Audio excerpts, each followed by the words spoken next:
Bonjour, et bienvenue au cours d'introduction à la programmation Arduino pour débutants et débutantes. Au cours de cette 19e leçon, tu vas apprendre comment utiliser un capteur de distance à ultrasons, modèle HCSR04 avec Arduino.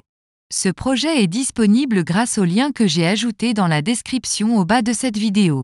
En effet, ce lien te permet de télécharger ce projet que j'ai développé dans le simulateur en ligne Tinkercad et te donne accès à tous les détails de programmation. Je commencerai par ceci. Le HCSR04 est un capteur de distance à ultrasons peu coûteux et facile à utiliser, avec une portée de 2 à 400 cm. Il est couramment utilisé dans les robots pour éviter les obstacles et aussi dans les projets d'automatisation. Dans cette courte leçon, tu apprendras comment fonctionne le capteur et comment l'utiliser avec Arduino. Les capteurs à ultrasons fonctionnent en émettant des ondes sonores avec une fréquence de 40 kHz, trop élevée pour l'oreille humaine.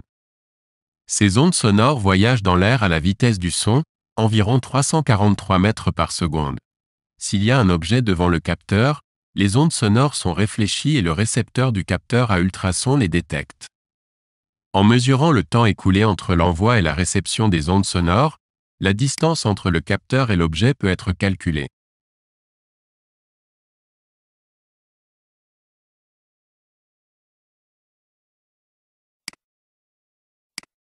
À 20 degrés Celsius, la vitesse du son est d'environ 343 mètres par seconde ou 0,034 cm par microseconde.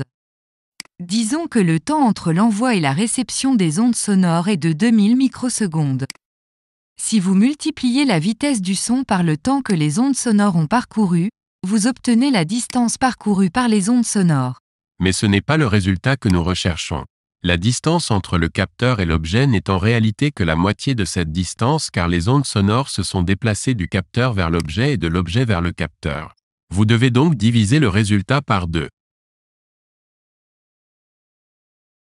À l'avant du capteur HCSR04, vous pouvez trouver deux cylindres en argent, l'un est l'émetteur des ondes sonores et l'autre est le récepteur. Pour permettre au capteur de générer une rafale sonore, vous devez régler la broche de déclenchement sur une valeur élevée pendant au moins 10 microsecondes.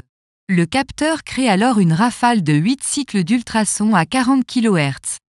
Cette rafale sonore se déplace à la vitesse du son, et rebondit puis est reçue par le récepteur du capteur. La broche écho délivre alors le temps que les ondes sonores ont parcouru en microsecondes.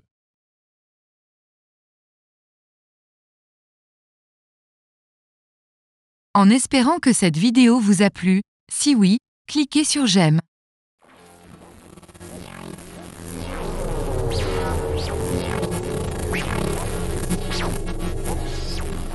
Easy Weekend Project.